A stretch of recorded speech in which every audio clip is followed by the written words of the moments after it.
We come from squalor, and to squalor we will return.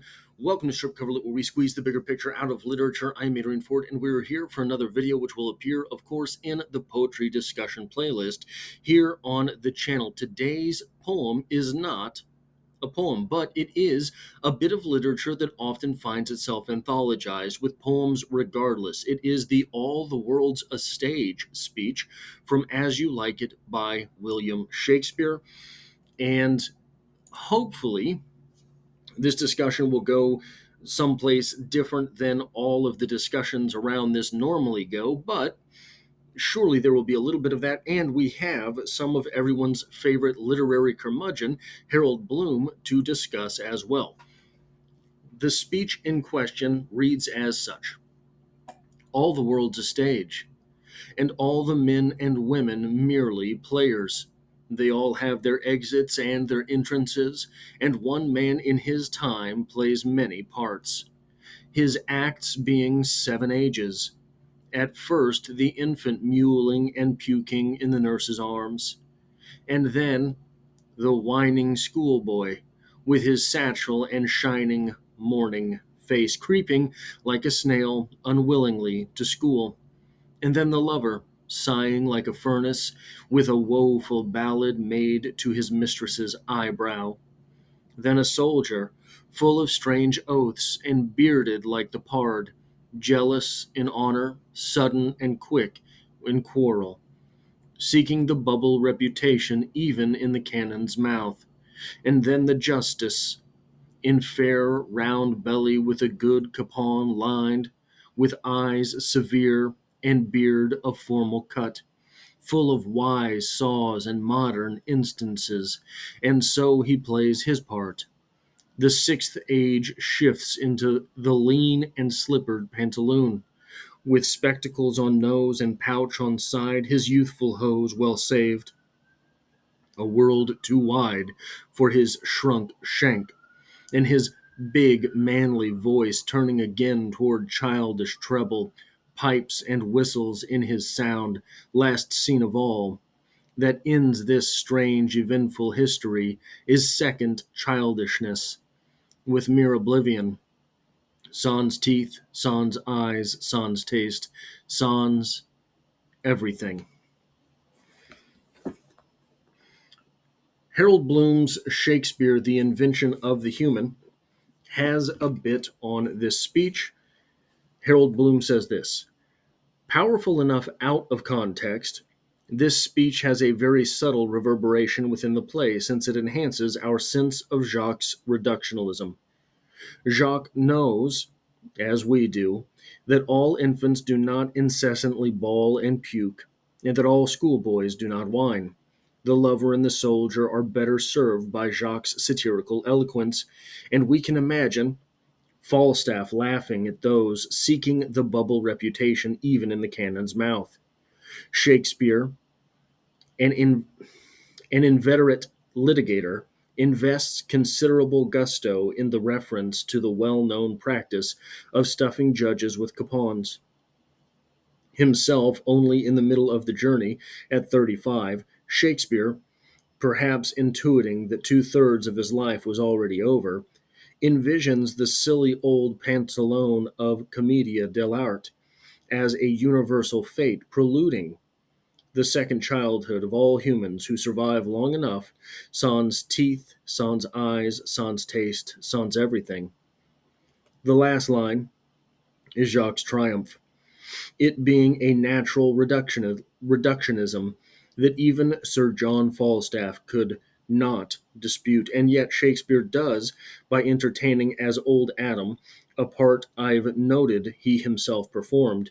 Orlando staggers onto the stage, carrying his benign old retainer, who has sacrificed everything for him, and yet who precisely not, and yet, oh, I lost myself. And where am I? And yet who precisely not sans everything, the rebuke of Jacques' reductionism scarcely could be more pervasive than Adam's quasi-paternal love for loyalty and Orlando.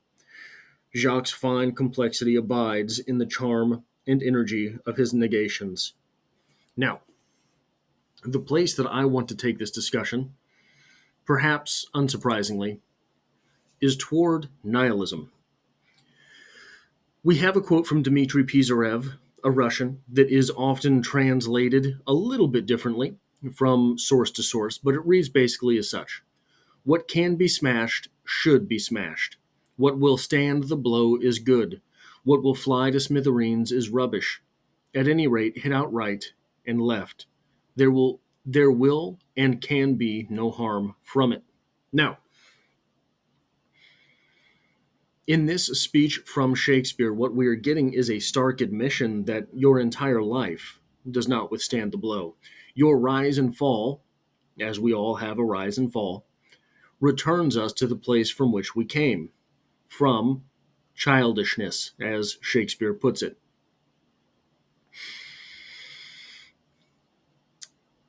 In this, whatever it is that we have accomplished in the middle seems to have had no effect.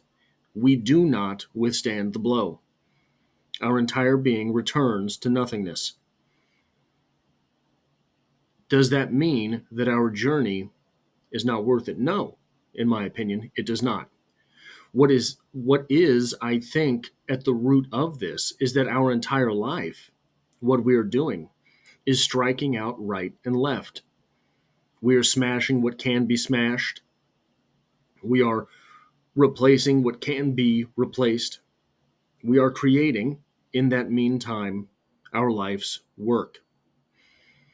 If, however, this is where we end, is the journey worth it? If we are to end in the same place that we started, if in the end everything that we have accomplished is smashed by time itself, oblivion,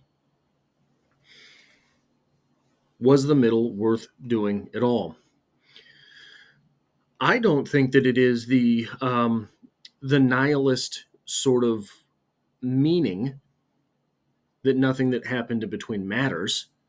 I think that that is the natural occurrence of things.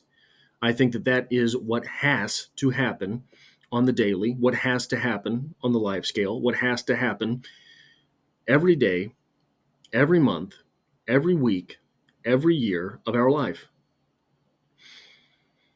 We are to be renewed by the day, we are to be renewed by the year in our smashing. There is, from the existentialists, the question on a daily basis. You have but one question you must answer every day. Will that day be lived? Will that day be taken in tow and used thoroughly, used properly, used completely? If it is, then I don't think that the intervening time was wasted. It is perhaps the thrust of this speech from Jacques that yeah, it was wasted. Why do it if it's all going to end up in the same spot? That reductionism is the negation of the question from the existentialists. Why live at all? I think it's because in that time that we spend smashing, in the time that we spend striking out right, striking out left, what we're doing is creating a slightly better place, hopefully, than the one that we found. You've heard the old saying that you should be ashamed to die until you have changed the world in some way for those to come. If that is not a strong enough reason to go on, then I don't know what is. If that is not reason enough to keep smashing, to keep striking out right and left, then I don't know what is. Pisarev goes a little bit further in saying that no harm can come of this smashing out right and left. This is because anything that is worthy of standing will stand, and it will stand beyond our time. That is all I have for this poetry discussion. If you like or appreciate what it is that I do here, Hitting the like button really does help me out, as it tells YouTube to share this video with other literature lovers. And if you find yourself here by chance but not design, literature is the only thing I talk about on this channel. There's poetry every Monday, and I hope to have you back for the next one.